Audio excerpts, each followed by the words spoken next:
भगवान गुणातीत हैं, परम पुरुष हैं, श्री जानकी रमण हैं, मुक्तिदाता मुकुंद हैं। उन भगवान के प्राप्ति का साधन करने वाला जो साधक है, उसको परमानंद स्वरूप श्री रघुनाथ जी की प्राप्ति तब तक नहीं होगी जब तक कि वह त्रिगुण से ऊपर नहीं उठ जाएगा। गुणातीत अवस्था को प्राप्त नहीं होगा तब तक उसे वह नहीं मिलेगा। और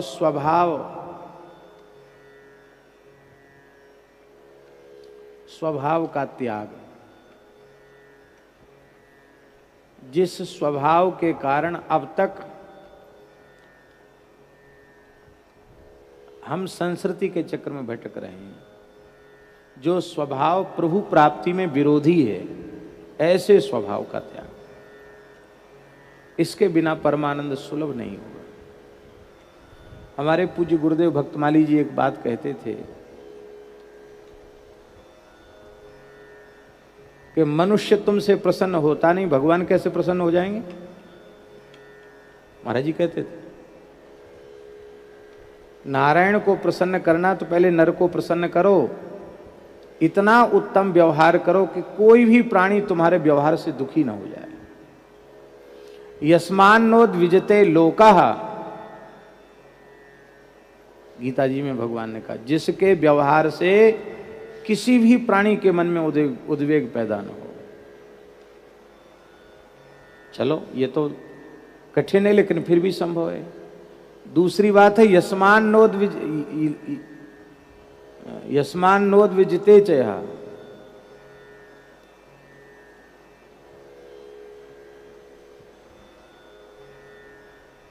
हर्षामर्ष भयोद्वेगैः मुक्तः यस्य च मे प्रियः।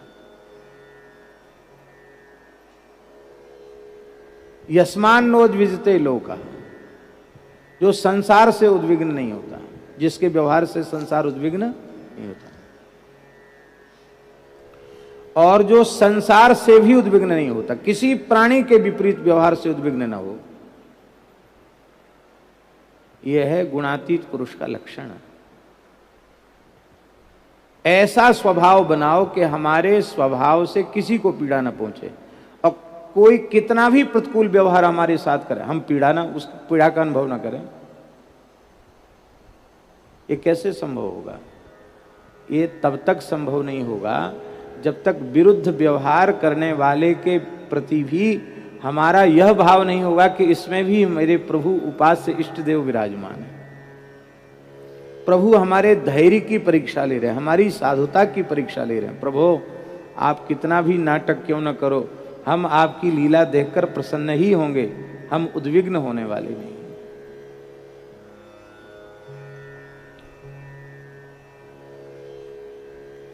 अब चतुर्थी तिथि का, कल तक ये विवेचन हो चुका है, अब चतुर्थी तिथि का निरूपण हम कर रहे हैं।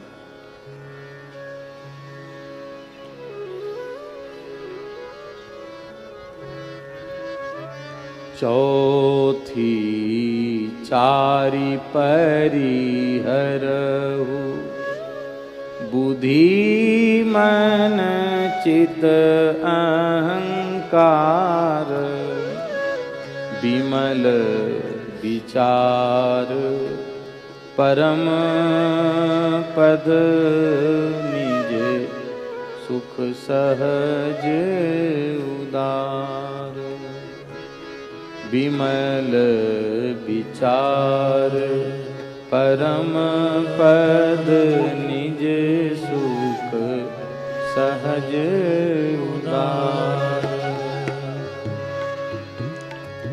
श्री हरि गुरुपद कमल, भजहु मन तजि अभिमान। श्री हरि गुरुपद कमल, भजहु मन तजि अभिमान। मन तजि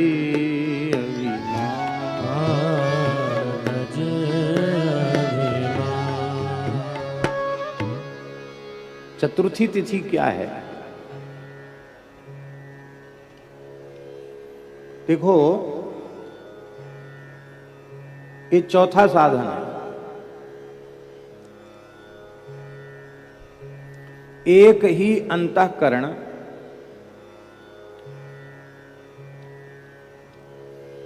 अवस्था भेद से 4 रूपों में विभक्त हो जाता है,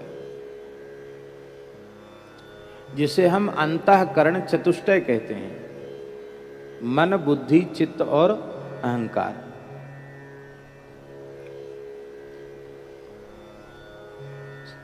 जिस अंतःकरण में संकल्प विकल्प उत्पन्न होते हैं उसे हम मन कहते हैं। जिसके द्वारा हम निश्चय करते हैं उसे हम बुद्धि कहते हैं। और जिसके द्वारा हम चिंतन करते हैं उसे हम चित्त कहते हैं।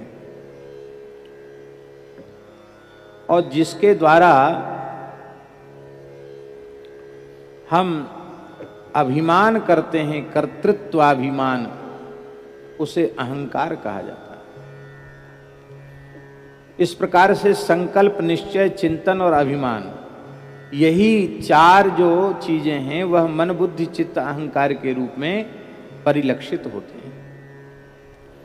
विषय और इंद्रिय के संयोग से ये सब चारों उत्पन्न होते हैं और इन्हीं के द्वारा गुणों की सृष्टि होती है। गुण का अर्थ है त्रिगुण, सत्व, रज, तम, इनकी सृष्टि इसी से होती है।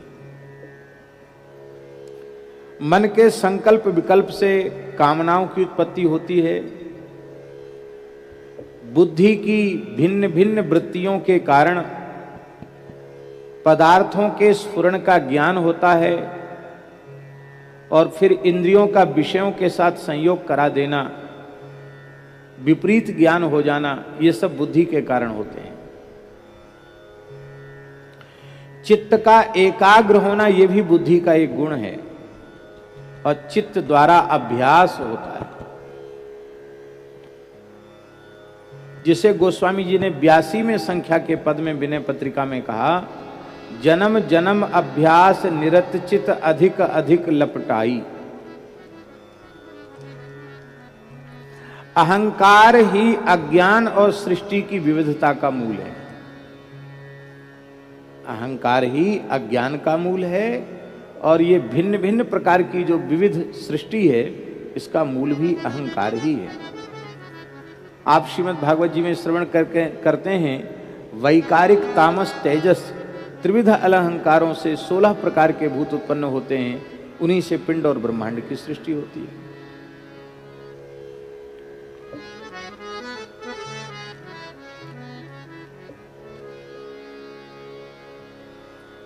जो अहम का विषय ही नहीं है, जो अहंकार का विषय ही नहीं है, उसमें अहम का अभिमान अज्ञानी जीव को हो जाता है। हम देह नहीं हैं, पर देह में अहम बुद्धि हो जाती है। हम अपने को देह मानने लग जाते हैं।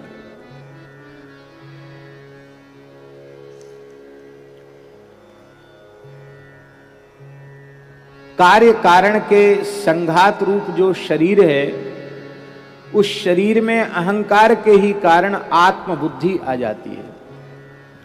और जब तक शरीराध्यास रहेगा, देहाध्यास रहेगा, देहात्म बुद्धि रहेगी, तब तक अज्ञान है, ऐसा समझना चाहिए।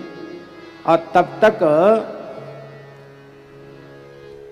सम्मान अपमान के भाव की निवृत्ति नहीं होगी, तब तक सम्मान अपमान की भावना बनी रहेगी। देखो, यद्यपि सृष्टि में जो कुछ काम हो रहे हैं वो गुणों के अधीन होकर हो रहे हैं, लेकिन उन गुणों से अपना संबंध जोड़कर उन गुणों के कार्य को यह अज्ञानी जीव अपने द्वारा किया हुआ कार्य मान लेता है और इसी कारण से वो बंधन में पड़ता है, इसी कारण से वो जन्म मृत्यु के चक्र में पड़ता है।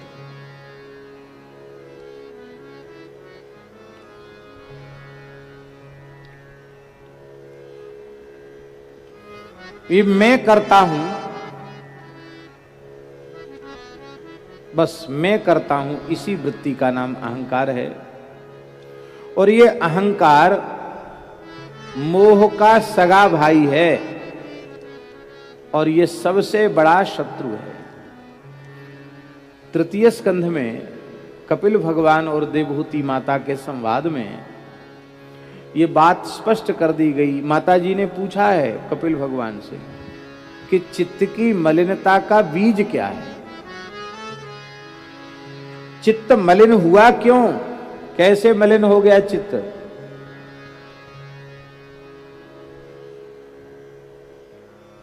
तो भगवान ने कहा अहम ममाभिमानोत्थै कामलोभादिभिर्मलैः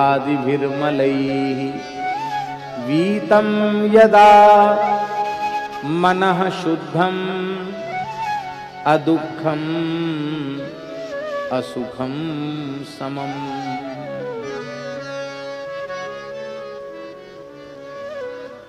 मैं और मेरेपन के अभिमान से ही समस्त प्रकार के विकारों का जन्म होता है। मैं और मेरेपन का अभिमान छूट जाए तो चित्त निर्विकार अवस्था में आ जाएगा, सहजावस्था में आ। इसी को उत्तमा सहजावस्था कहा गया, जहां कोई गुण नहीं है।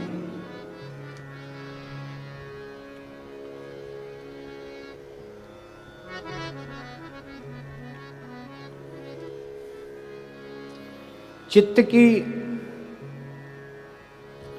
अनेक निषिद्ध वृत्तियां हैं, जैसे दूसरे के धन को देखकर उसे लेने की इच्छा, हरण करने की इच्छा मन में पैदा हो जाना, दूसरे की हानि का चिंतन करना, दूसरे के का बुरा सोचना,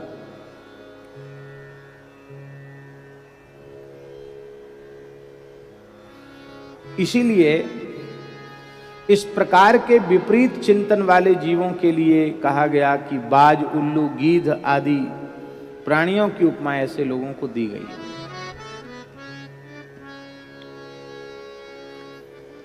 गोस्वामी जी कह चुके हैं पहले, चित्त वृत्ति खग निकर सेनो लूक काक बक गृद्ध आमिष आहारी, ये कह करके चित्त की बात विनय पत्रिका जी में स्पष्ट कर चुके हैं।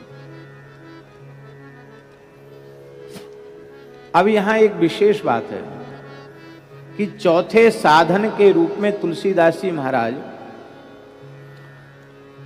इस अंतःकरण चतुष्टय के त्याग की बात कर रहे हैं।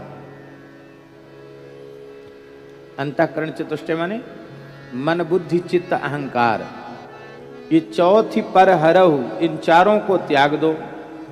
बुद्धि, मन, चित्त, अहंकार, चारों को त्याग दो। अब प्रश्न यह है कि इस अंतःकरण का त्याग कैसे संभव है? संभव नहीं। कैसे संभव?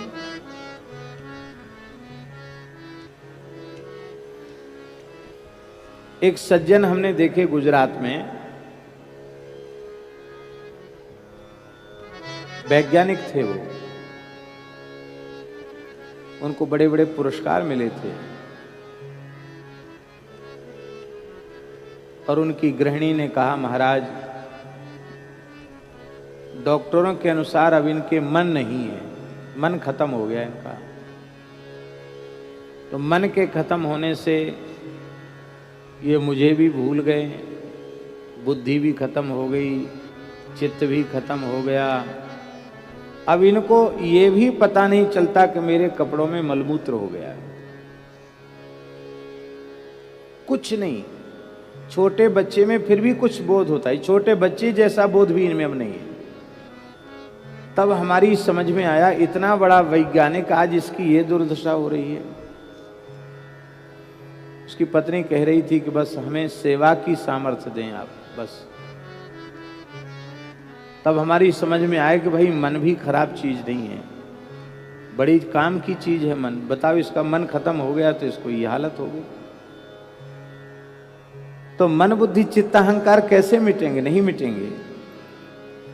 यहां गोस्वामी जी के कहने का अर्थ है कि जो अंतःकरण भगवान से विमुख है, ऐसे विमुख अंतःकरण का त्याग।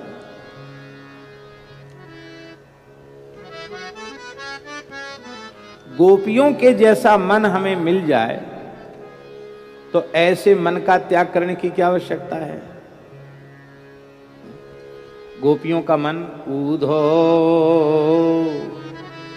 मन न भये 10-20, एक हुतो सो गयो श्याम संग, को आराधे ईश। ऊधो मन न भये 10-20, नाहिन रह्यो मन में ठोर, नंद नंदन अछत कैसे आनिए उर और। चलत चितवत दिवस जागत, सुपन सोवत रात, चित्त ते वह मधुर मूरति छिन्न इत उत जात। कहत कथा अनेक ऊधो, लोक लाज दिखात, कहा करो तन प्रेम पूरन, घट न सिंधु समात। श्याम गात सरोज आनन, ललित गति मृदुहास, सूर ऐसे रूप कारण, मरत लोचन प्यास। मन में रह्यो नाहिन ठोर। ऐसा मन, ऐसे मन के त्याग की बात नहीं है, ये ऐसा मन तो होना चाहिए। भीष्म पितामह क्या कह रहे हैं? इति मति रूप कल्पिता वितृष्णा, भगवती सात्वत पुंगवे विभूनि। स्वसुख मुपगते क्वचिद विहरतुम, प्रकृति मुपेयुषि यद भव प्रवाह।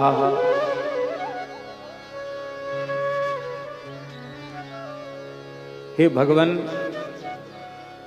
साधन भक्ति का अनुष्ठान करते करते हमारी बुद्धि अत्यंत निर्मल हो गई है, सती हो गई, तृष्णा रहित हो गई।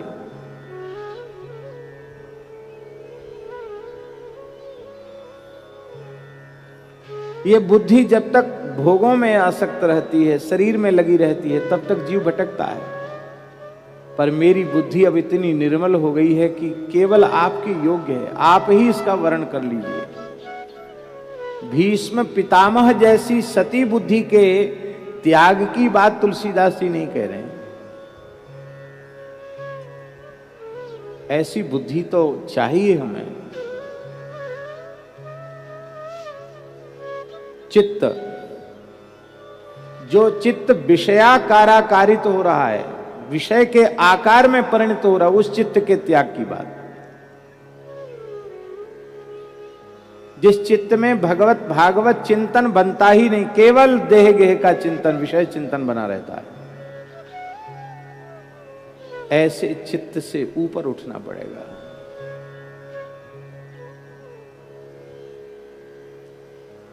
चित्त के द्वारा चिंतन होता है। और श्री कपिल भगवान देवहूति माता को क्या बतला रहे हैं?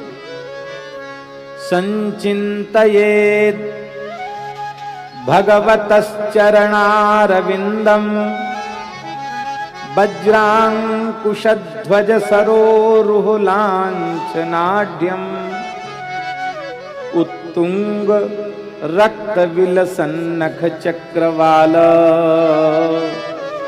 ज्योत्स्नाभिराहत महद्हृदयान्धकारम। कितनी प्यारी बात है।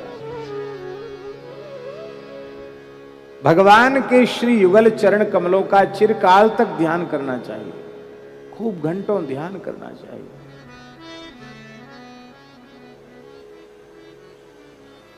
कैसे चरणों का चिंतन करना चाहिए? बोले जिन चरणों में वज्रांकुश ध्वज सरोरुह, जिन चरणों में वज्र का चिन्ह है, अंकुश का चिन्ह है, ध्वजा का चिन्ह है, कमल पुष्प का चिन्ह बना हुआ है, ऐसे चरणों का बारंबार दीर्घ काल तक चिंतन करना चाहिए, ध्यान करना चाहिए। भगवान के चरणों में 4 ही चिन्ह नहीं है, भगवान के चरणों में 48 चिन्ह हैं, पर 48 का नाम कंठस्थ करने में भी थोड़ी कठिनाई है सबके लिए, और ध्यान में भी थोड़ी कठिनाई है। इसलिए उन 48 चिन्हों में से श्री कपिल भगवान ने 4 चिन्हों का ध्यान आवश्यक कर दिया। 4 चिन्हों का ध्यान। वज्र का ध्यान। वज्र का ध्यान क्यों जरूरी है? देवराज इंद्र ने वज्र के द्वारा पर्वतों को विदीर्ण किया था।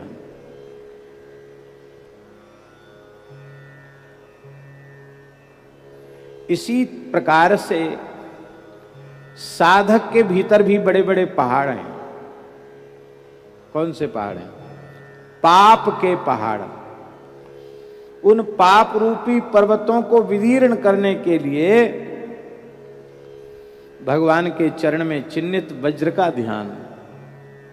नहीं ध्यान करेंगे ना, वहां बैठ जाओ कुर्सी पे, नहीं ध्यान करेंगे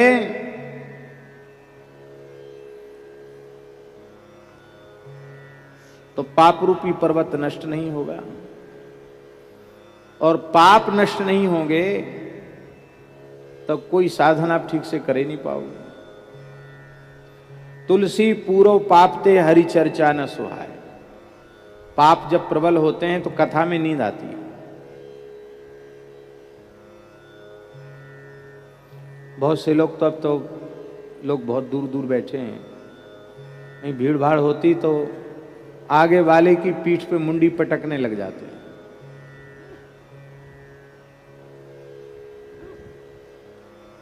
जप में मन नहीं लगेगा, कथा सुनने में मन नहीं लगेगा, कीर्तन में मन नहीं लगेगा, श्रद्धा ही उत्पन्न नहीं होगी, विश्वास ही नहीं जगेगा। स्वल्प पुण्यवताम राजन विश्वासो नहीं विजायते। इसलिए साधक के अंतःकरण में स्थित अनंत जन्मों के पाप रूपी पर्वतों को विदीर्ण होना जरूरी है। तो वो विदीर्ण तब होंगे जब भगवान के चरण में जो वज्र का चिन्ह है उसका हम ध्यान करें।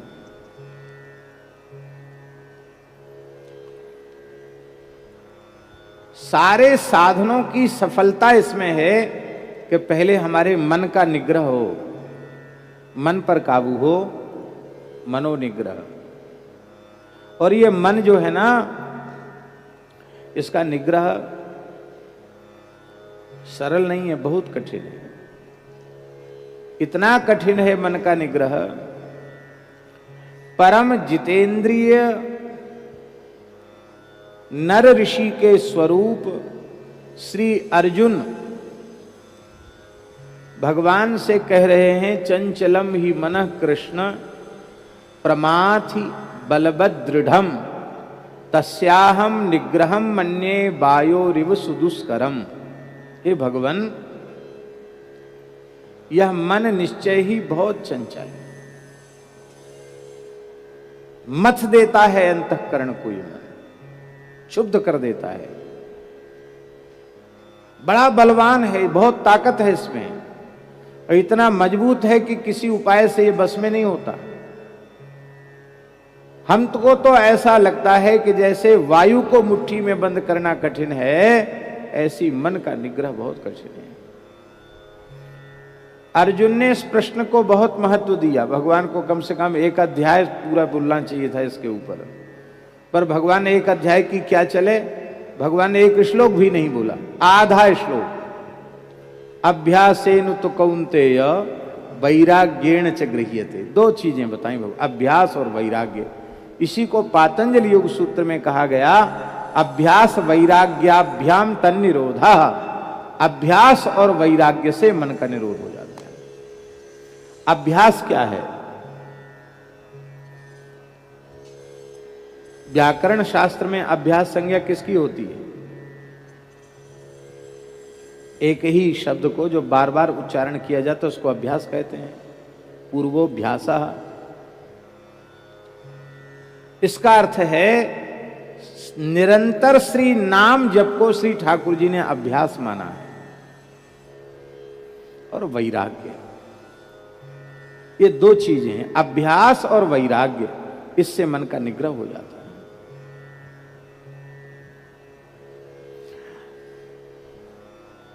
वैराग्य के संबंध में दास की समझ में जो आया है वो ये है कि अपने को कभी वैराग्यवान न समझे। कई बार हम लोगों को बड़ा भारी भ्रम हो जाता कि अरे हमारे में बड़ा वैराग्य है, हमने घर छोड़ दिया, यूं कर दिया, त्यों कर दिया। कोई कहते हमने कपड़ा पहनना छोड़ दिया, कोई कहते हमने तो अन्न ही खाना छोड़ दिया। अरे भैया कपड़ा पहन लिया तो कौन सा बड़ा काम, कपड़ा नहीं पहना तो कौन सा बड़ा काम हो गया भाई? 84 लाख योनियों में कपड़ा पहनने वाले लोग कितने हैं? बहुमत किधर है बताओ? कपड़ा पहनने वालों में बहुमत है कि बिना कपड़ा पहनने वालों में बहुमत है? सुअर, कुत्ता, गधा, घोड़ा, कीट, पतंग, पशु, पक्षी, कोई कपड़ा पहनता है? अब तुमने नहीं पहना तो क्या वो हो गया कपड़ा न पहनने से? अरे भाई वो तो पानी में ही खड़े रहते हैं। मछली, कछुआ तो दिनों रात पानी में ही रहते हैं, बाहर निकलते नहीं। वो तो कभी ना कभी निकलता तो होगा ना बाहर, क्या हो गया?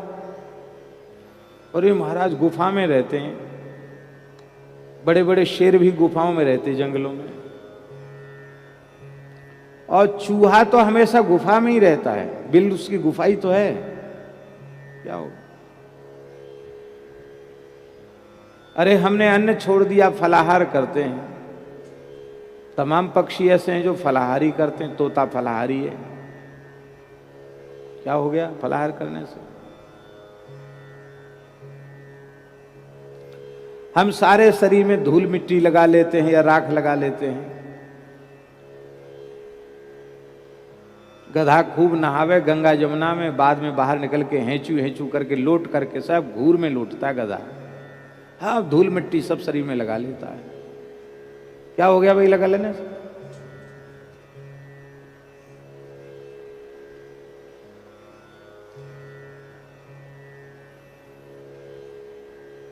इन नाटकों को तो हम वैराग्य समझ लेते हैं और विषयों का चिंतन करते रहते हैं।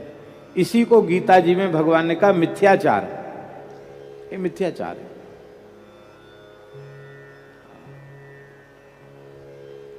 अपने वैराग्य से कभी संतुष्ट नहीं रहना, सदा अपने में वैराग्य की कमी का अनुभव करते रहना, इससे वैराग्य बढ़ता है। ऐसा अनुभव भगवत कृपा से होता है। हमेशा अपने वैराग्य से कभी संतुष्ट मत रहो, असंतुष्ट रहो, बढ़ेगा।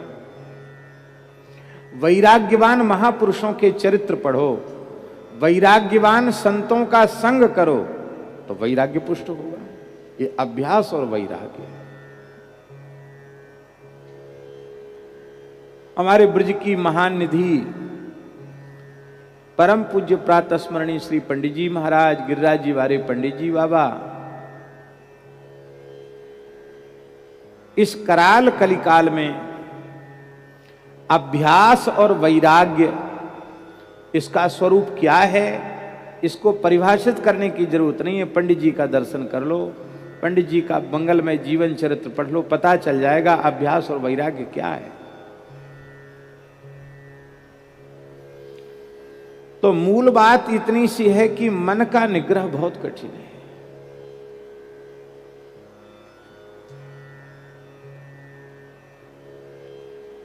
तो मनोनिग्रह साधक में होना चाहिए, इसकी बहुत बड़ी आवश्यकता है। और मनोनिग्रह के कई साधन हैं।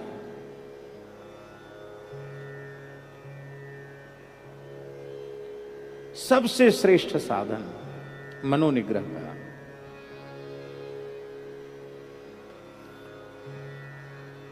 भगवान के चरण कमलों का ध्यान और उस चरण में अंकित अंकुश चिन्ह का ध्यान। क्योंकि मन जो है ना, मन मतवाले हाथी के समान है, पागल हाथी के समान है, और पागल हाथी भी अंकुश के बस में हो जाता है।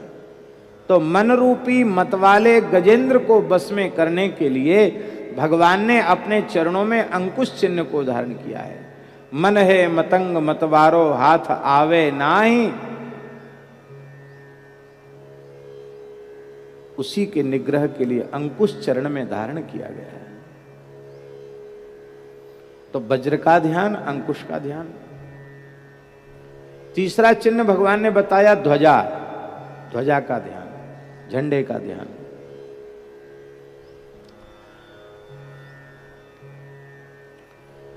जब तक ध्वज दिखाई पड़ता रहता है फहलाता लहराता हुआ, तब तक सिपाही सैनिक लड़ते हैं, और जब अपना ध्वजा नीचे गिर जाता है तो वो एकदम हतोत्साहित, तो हमारी हार हो गई, पराजित हो गई, पराजय हो गई।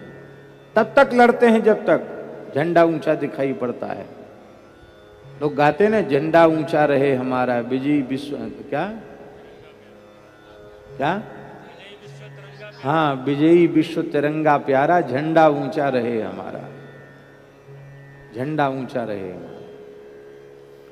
कई बार हरि गुरु संतों की कृपा से साधन करने के बाद भी विकारों का भय, अविद्या माया का भय, कलयुग का भय, नरक का भय साधक को बहुत सताता है। अभयत्व की प्राप्ति नहीं होती है। अभय कैसे मिले? तो भगवान की ध्वजा का ध्यान में दर्शन करने से, चरण में चिन्हित जो ध्वजा का चिन्ह है उसका ध्यान करने से अभयत्व प्राप्त होता है, निर्भयता प्राप्त होती है। अब कौन सा चिन्ह रह गया? कमल। चरण कमल, कमलवत तो चरण है ही, उस कमलवत चरण में भी कमल का चिन्ह बना हुआ है, उस कमल पुष्प के चिन्ह का ध्यान। ये कमल पुष्प का चिन्ह का ध्यान क्यों है? कहते प्रेम रूपी निधि, भक्ति रूपी संपत्ति, वो भगवान के चरण कमल में अंकित जो कमल का चिन्ह है उसी के कोष में बंद है भक्ति। तो जब चरण कमल में स्थित कमल का ध्यान किया जाएगा तो भक्ति महारानी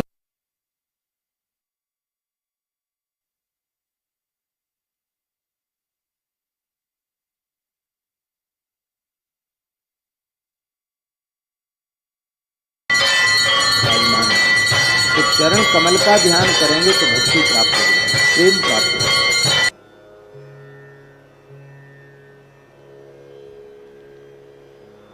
तो भगवान कपिल कह रहे हैं, संचिन्तयेत् भगवतश्चरणारविन्दम् वज्रांकुशध्वज सरोरुह लांछनाढ्यम् उत्तुंग रक्त बिलसन्नख चक्रवाल ज्योत्स्नाभिराहत महद्रदयान्धकारम।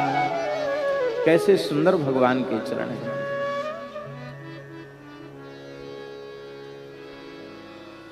भगवान के चरण सूखे से नहीं है, नसें नहीं दिखाई पड़ती, बड़े सुंदर मांसल चरण है, कोई नस नाड़ी नहीं दिखती उनमें, एकदम स्निग्ध चमकते हुए। ऐसे भगवान के चरण हैं। नख भी दबे हुए नहीं, उभरे हुए नख हैं। उन नख में ऐसी कांति है कि ज्योत्स्नाभिराहत महद्रदयान्धकारम, अपने नखमणि चंद्रिका की छटा से अंधकार को समाप्त कर रहे हैं, दूर कर रहे हैं। ऐसे चरण कमलों का ध्यान करना चाहिए। तो ऐसा चिंतन, ऐसे चित्त के त्याग की बात थोड़ी है। गोपियों के जैसे मन का मन हो जाए तो उसके त्याग की बात नहीं कह रहे हैं। भीष्म जी के जैसी बुद्धि हो जाए तो उसके त्याग की बात नहीं कही जा रही है। और कपिल भगवान के जैसा चिंतन हो जाए तो उस चित्त के त्याग की बात नहीं कही जा रही है। और ऐसा अहंकार हो जाए जो भक्त में होता है, कौन सा अहंकार? यह अभिमान जाई जनी भोरे, मैं सेवक रघुपति पति मोरे। यह अभिमान जाई जनी भोरे, मैं सेवक रघुपति पति मोरे। आहा, हमारे ब्रज में एक महान रस का पद है। हम श्री राधे जू के बल अभिमानी, एड़े रहे श्याम सुंदर सो, बोले अटपटी वाणी। यह अभिमान त्याज्य नहीं है, ये तो ठीक है। हनुमान जी को अहंकार है। दासोहम कौशलेन्द्रस्य रामस्या क्लिष्ट कर्मणः, हनुमान शत्रु सैन्यानाम निहंता मारुतात्मजः। मैं कौशलेंद्र भगवान श्री राम का दास हूं, यह अहंकार है हनुमान जी। दासोहम कौशलेंद्र से। रावण बड़ी जोर से ठहाका लगा के हंसा, दास की क्या कीमत? अरे स्वामी बनता तो कुछ बात थी, तू दास है, दास बन गया तो कौन सी बड़ी बात हो गई? बोले तुम्हें राम जी के दासों की महिमा पता नहीं है? क्या महिमा राम जी के दासों की? बोले तू अहंकार में डूबा है कि मैं त्रिलोक विजयी रावण हूं। न रावण सहस्रम में युद्धे प्रतिबलम भवे, शिलाभिश्च प्रहरतः पादपैश्च सहस्रशः। जब हजारों पर्वतों की वृक्षों की हम वर्षा करने लग जाएंगे ना, तो तेरे जैसे हजारों रावण भी युद्ध में मैदान छोड़ के भाग खड़े होंगे। क्या समझता है? कान खोलकर सुन ले, दासों में कितनी सामर्थ्य होती है। तेरी लंका को मसल कर, जानकी जी को प्रणाम करके, कुशल क्षेम समाचार लेकर के, और राक्षसों की चटनी बना के, मिशताम सर्वरक्षसाम समृद्धार्थो गमिष्यामि, एकदम पूरा काम करके अपने स्वामी का मैं कृतकार्य होकर यहां से जाऊंगा। अब तुम देखते ही रहना, हमारा कुछ नहीं बिगाड़ पाओगे। ये भगवान के दासों में बल। अंगद जी में अहंकार है कि मैं श्री राम का दास हूं। अंगद जी की स्वयं की इतनी शक्ति नहीं थी कि सभा माझ पद अंगद रोपा, अपने रावण की सभा में अपना पैर जमा देना, ये अंगद की सामर्थ्य नहीं थी। पर वो कह रहे हैं कि यदि तुमने हमारा पैर हिला भी दिया ना, तो राम जी युद्ध नहीं करेंगे। बिना युद्ध के पराजय स्वीकार कर लेंगे। जानकी जी को नहीं चाहिए, रखे रहो उनको अपने पास, हम चले जाएंगे वापस। इतना पावर देके तो राम जी ने नहीं भेजा था अंगद जी को। पर राम जी, अंगद जी जानते हैं कि भगवान, संसार पराजित हो तो हो, भगवान का दास कभी पराजित नहीं हो सकता है। भगवान की संपूर्ण सामर्थ्य भगवान के दास में होती है। भगवान में कोई बल की कमी है? ये विश्वास, अहंकार भी बुरी चीज नहीं है।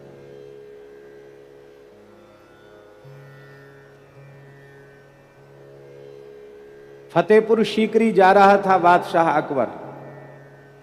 मथुरा के पास उसका पड़ाव पड़ा। अकबर बड़ा अय्यास तो था ही, विषयी तो था। अकबर ने अपने गुलाम को भेजा गुलाब के फूल लेने के लिए। आया, बढ़िया गुलाब के फूल उसको चाहिए थे। अब तो ये क्या कहते हैं, लाल रंग के जो गहरे आते हैं ना गुलाब, बिलायती गुलाब, वो ठीक नहीं, देसी गुलाब जिसका गुलकंद बनता है। अजमेर तरफ बहुत बढ़िया गुलाब होता है। वहां हमने देखा बगीचे के बगीचे देसी गुलाब के। कहते महाराज इसी का इत्र बनता है, इसी का गुलकंद बनता है। तो बहुत सुंदर सुंदर ताजे ताजे गुलाब के फूल अकबर ने मंगाए। और मथुरा की बात है, उसी समय एक ब्राह्मण देवता विश्राम घाट में यमुना स्नान करके अपने ठाकुर जी की सेवा के लिए कलश लेके जा रहे थे यमुना जल का।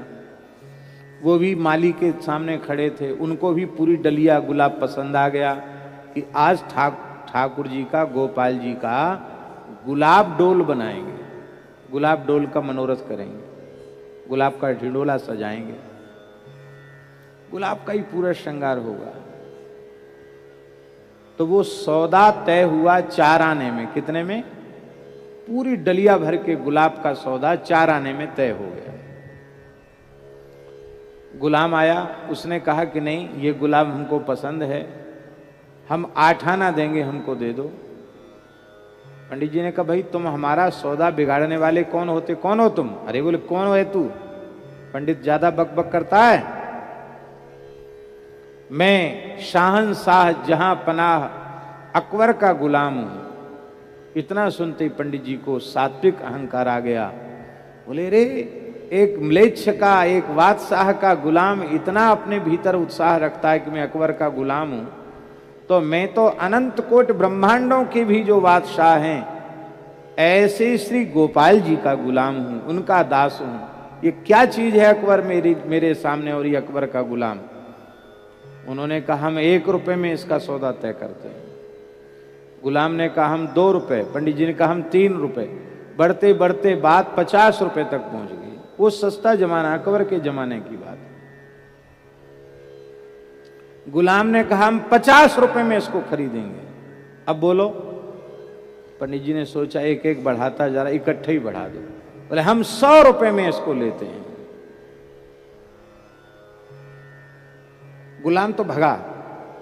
बोले हम तो इतना महंगा सौदा करके जाएंगे तो सीधे फांसी पे चढ़ा दिया जाएगा, और इतना पैसा भी हमारे पास नहीं है, और ना हमारा स्वामी इतना उदार है कि इतना महंगा सौदा मंजूर करे, प्रसन्न हो जाए। वो तो भाग गया। माली ने कहा अब चाहे भले ही हम जमुना जी में विसर्जित कर दें सब फूल, आपको तो 100 रुपए में ही डलिया देंगे, नहीं तो नहीं देंगे। पंडित जी बोले हम सत्य के उपासक हैं, क्योंकि श्री कृष्ण सत्य स्वरूप हैं, हम झूठा व्यवहार नहीं करते। हमने 100 रुपए कहा तो 100 रुपए देंगे। हम घर की तमाम सामग्री, बर्तन आदि बेचकर उनको 100 रुपए मिले, और अपनी संपत्ति बेच के 100 रुपए में वो डलिया भर करके पुष्प लेके आए, ठाकुर जी का श्रृंगार कराया। और जब गोपाल जी के कंठ में गुलाबी फूल की माला गुलाब के पुष्प की माला धारण कराई, उसी समय जतिपुरा में श्री गोसाई विठलनाथ जी श्रीनाथ जी की आरती कर रहे थे, श्रृंगार आरती कर रहे थे। तो जैसे ही कंठ में गोपाल जी के माला पड़ी कि श्री गोपाल जी का मस्तक झुक गया। उधर गोपाल जी का मस्तक झुका, उधर गिरिराज पर्वत पर श्रीनाथ जी का मस्तक झुक गया। अरे लाल जी का मस्तक कैसे झुक गया? कोई पीड़ा हो गई कंठ में, ग्रीवा में? अनवसर के बाद गोसाई जी ने पूछा, जय जय, कहा भयो कैसे आपकी ग्रीवा झुक रही है? ठाकुर जी के नेत्रों से प्रेमाश्रुधार बह रही थी। कहा गोसाई जी, यदि हमारे ऐश्वर्य भाव को चिंतन करो तो हमें कुछ भी भार नहीं है, क्योंकि रोम रोम प्रति लागे कोटि कोटि ब्रह्मांड। पर उस ब्राह्मण के भाव का ऐसा भार हमारे ऊपर चढ़ा है, हम सिर उठाने लायक नहीं है। उसको हम क्या दें? हमारा सिर झुक गया है उसके भाव के आगे। तब गोसाई जी ने उसको पालकी भेजकर श्रीनाथ जी के चरणों में बुलाया, और जितनी संपत्ति गई थी उससे कई गुनी संपत्ति उसको प्रदान कर दी। इस प्रकार के अहंकार के त्याग की बात नहीं है। हमारे पूज्य गुरुदेव श्री पहाड़ी बाबा महाराज,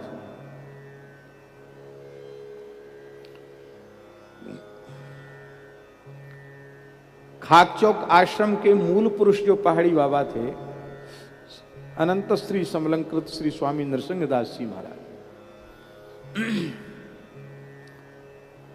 नेपाल की राजमाता, राज परिवार उनका शिष्य था। इधर अगरतला, त्रिपुरा, मणिपुर, इधर के पर्वतीय क्षेत्र के गढ़वाल, कुमायूं, इधर के जितने पर्वतीय क्षेत्र के, हिमाचल प्रदेश, जम्मू, कश्मीर, इधर के जितने पर्वतीय क्षेत्रों के राजा थे, प्रायः बाबा के ही शिष्य थे।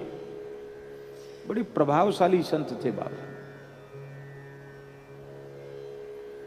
तो नेपाल महाराज भी शिष्य थे। ये जो वीरेंद्र थे पहले, वीरेंद्र के पिता महेंद्र वृंदावन में रंगजी के उत्सव में आए। महेंद्र शाहदेव जी महाराज वो आए तो उन्होंने संदेश खाक चेक भेजा कि हमारे गुरु स्थान में जो भी महंत हों वो उनसे हम मिलना चाहते हैं। रंगजी में महाराज जी को बुलवाया। और उस समय राजाओं का जमाना था, देश परतंत्र था और राजाओं का जमाना था। उस समय की बात है, रियासती जमाना था। पर महाराज जी को, अब उस समय बड़ी गरीबी भी थी सब जगह। सब बड़े खुश हो गए कि राजा साहब बुला रहे हैं, पता नहीं क्या देंगे, गुरु स्थान को क्या भेंट करेंगे, गुरु जी को क्या भेंट करेंगे। पर महाराज के सामने जैसे ही पंडा संदेश लेकर आया तो महाराज जी ने जोर से फटकार लगाई उसको। एक राम राजा सरकार के उपासक हैं हम। राम जी के दरबार में राजा रंग सब समान है। उसकी इच्छा हो तो 10 बार यहां आवे। हम किसी राजा महाराजा के पास जाने वाले नहीं, हमको कुछ नहीं चाहिए। हम तो रघुनाथ जी के आश्रय रहते, राजा की जरूरत हमको नहीं गए महाराज। राजा साहब भी व्यस्त थे, उनके कार्यक्रम बने हुए थे, वो चले गए वापस। बाद में उन्हें बड़ी पीड़ा हुई, उनके परिवार में चर्चा हुई कि भाई गुरुस्थान तो जाना चाहिए, वृंदावन गए थे तो वो नहीं आए थे तो तुमको जाना चाहिए था, क्यों नहीं गए। तब उन्होंने अपना दूत भेजा और शिवरात्रि के अवसर पर महाराज जी को बुलाया काठमांडू। बोले हम शंकर जी के ओर से आपको निमंत्रण दे रहे हैं, आप पशुपतिनाथ जी का दर्शन करने पधारें। फिर महाराज जी पशुपतिनाथ जी दर्शन करने गए। ऐसे ये अहंकार नहीं है, ये तो ठीक है।